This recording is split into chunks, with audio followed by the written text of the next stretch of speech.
시간 우리에게 주시는 하나님의 말씀 열왕기상 19장 9절에서 18절까지 말씀. 구약성경 549쪽.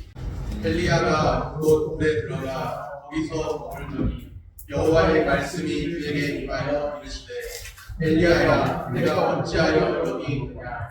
그가 대답하되 내가 만군의 하나님 여호와께 열심히 유별하오니 이는 이스라엘 자손이 주의 언약을 버리고 주의 제단을 헐며 칼로 주의 선지자들을 죽였으므로 오직 나만 남았거늘 그들이 내 생명을 찾아 빼앗으려나이다. 여호와께서 이르시되 너는 나가서 여호와 앞에서 산에 서라 하시더니 여호와께서 지나가시는데 여호와 앞에 크고 강한 바람이 산을 열고 바위를 부수나 바람 가운데 여호와께서 계시지 아니하며 바람 위에 지진이 있으나 지진 가운데에도 여호와께서 계시지 아니하며 또 지진 위에 불이 있으나 불 가운데에도 여호와께서 계시지 아니하며 불 위에 세미한 소리가 있는지라.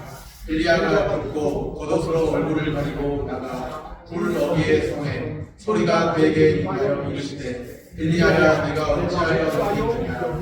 그가 대답하되 내가 만군의 하나님 여호와께 열심히 유별하오니 이는 이스라엘 자손이 주의 언약을 버리고 주의 제단을 헐며 칼로 주의 선지자들을 죽였으며 오직 나만 남았거늘 그들이 내 생명을 찾아 빼앗으려나이다. 여호와께서 그에게 이르시되 너는 내 길을 돌이켜 광야를 통하여 다메섹에 가서 이르거든 하사엘에게 기름을 부어 아람의 왕이 되게 하고 너는 또 nim시의 아들 예후에게 기름을 부어 이스라엘의 왕이 되게 하고 또 아벨 모올라 사바세 아들 엘리사에게 기름을 부어 너를 대신하여 선지자가 되게 하라.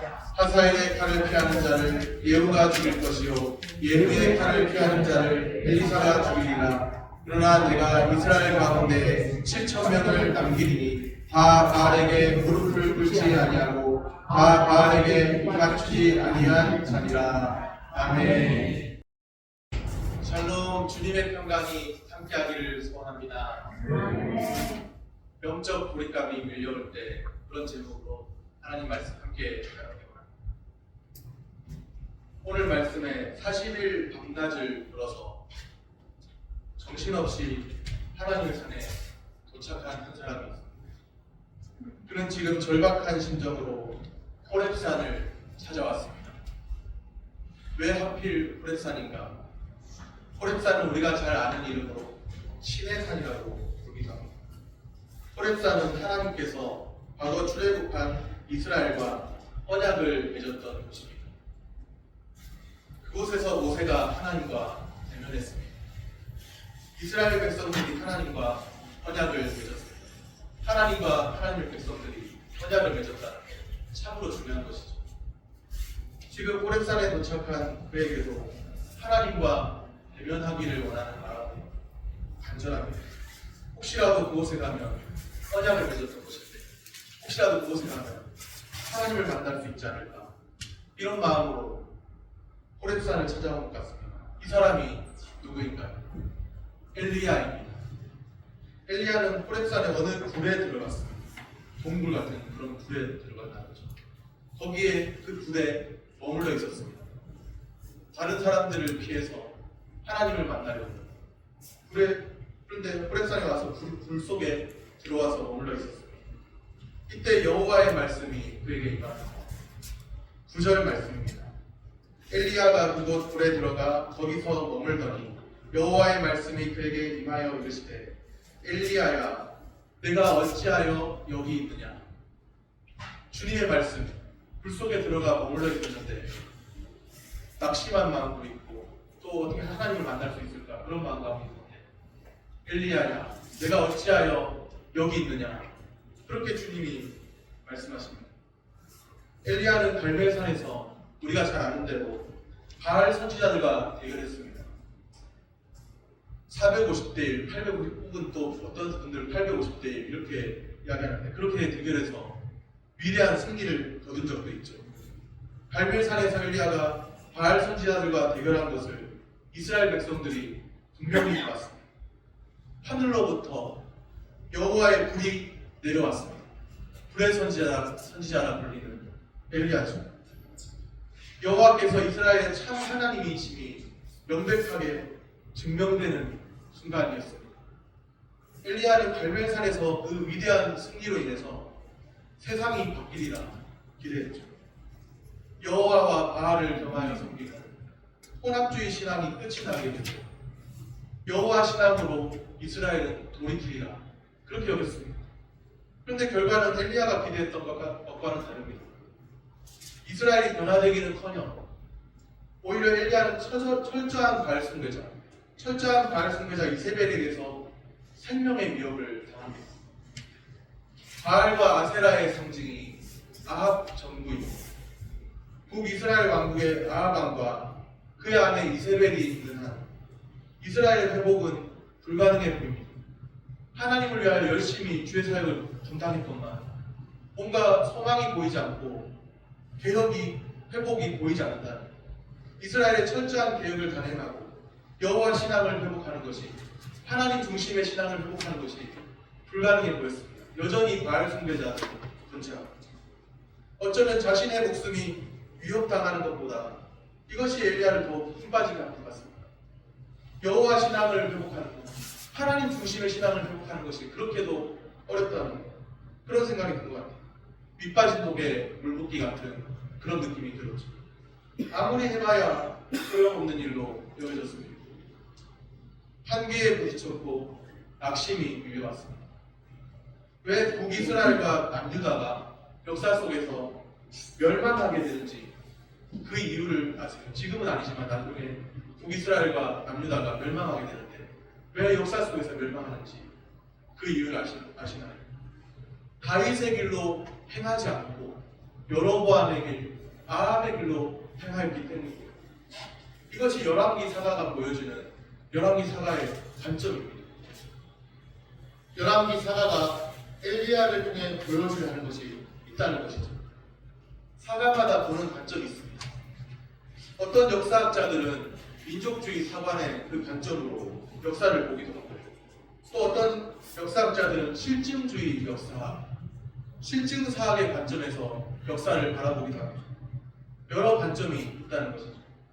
열왕기를 기록한 이 열왕기 사가도 어떤 관점을 가지고 열왕기 사가를 기록했습니다.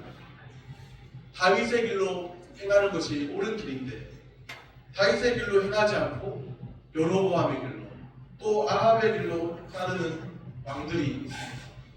그것이 망국의 원인이라는 거예요. 열왕기 사가는 엘리야를 통해 그 심정을 잘 표현해주고 있습니다. 엘리야가 볼 때 아합 정부는 무너져야 합니다. 바알 숭배의 상징인 아합 정부는 무너져야 합니다. 바알과 아세라의 상징, 그 심장과 같은 아합 정권은 무너져야 합니다. 그런데 현실의 벽은 너무도 두꺼웠죠. 갈멜산의 그 대결 이후에도 여전히 아합 정부는 건재한 상태로 있습니다. 이제 엘리야는 거의 탈진 직전까지 온 것 같아요. 그래도 일말의 희망이라도 붙잡아 볼 그 마음으로 호렙산까지 찾아온 것이죠.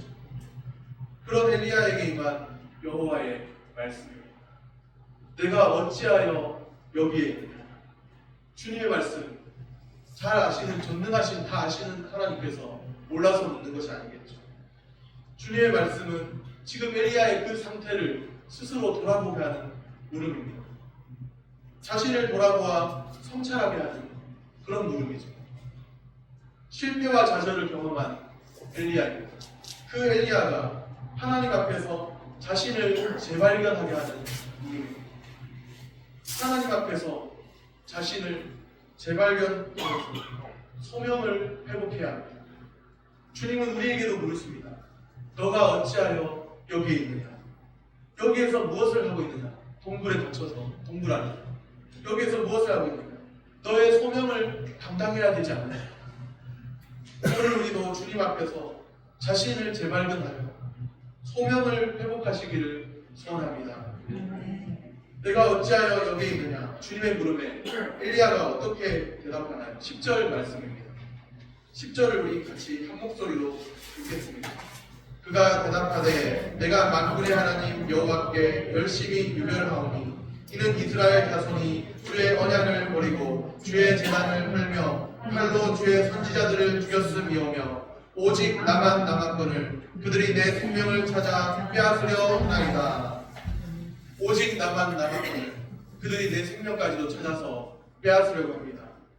영적 고립감입니다. 지금 엘리야는 자신의 영적 고립감을 표현하고 있습니다.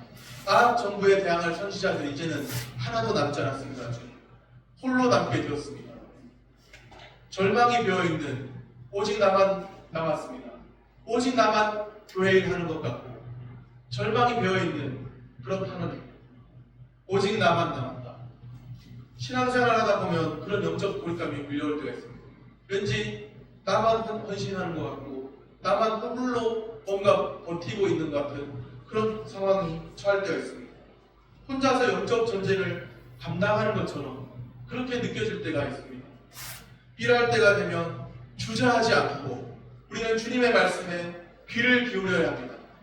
18절 말씀입니다.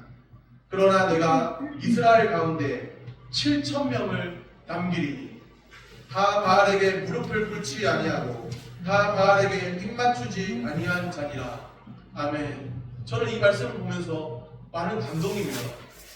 나만 남았다고 그렇게 생각했던 엘리야인데 주님이 남겨주신 7,000명이 있다고 그렇게 말씀합니다. 어마어마한 숫자 아닙니까? 나만 남았다고 생각하는데 우리 교회 아무리 해도 7,000명 안 되는데 남겨주신 자가 7,000명이 있고 다 바알에게 무릎을 꿇지 아니하고 다 바알에게 입 맞추지 아니한 자라고 주님이 말씀하십니다. 하나님께서 이스라엘 가운데서 7,000명을 남겨주셨습니다.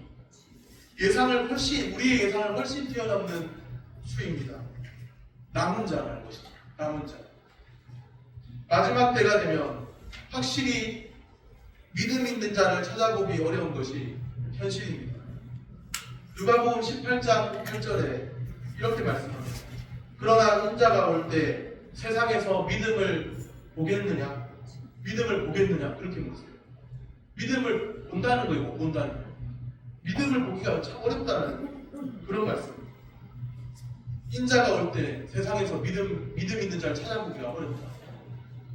우리는 예수님이 다시 오심을 고대하는 마지막 때를 살고 있잖아요. 어떤 사람은 어쩌면 예수님이 다시 오시는가 봐요. 그런 생각하면서 거기에 무관심하게 살기도 하고. 마지막 때는 어둠의 때입니다. 밤이 점점 깊어지듯이 믿음을 보기가 참으로 어렵습니다. 밤이 깊어지면 사람들이 어떻게 되죠? 깨어있기보다 졸면 자기가 쉽습니다.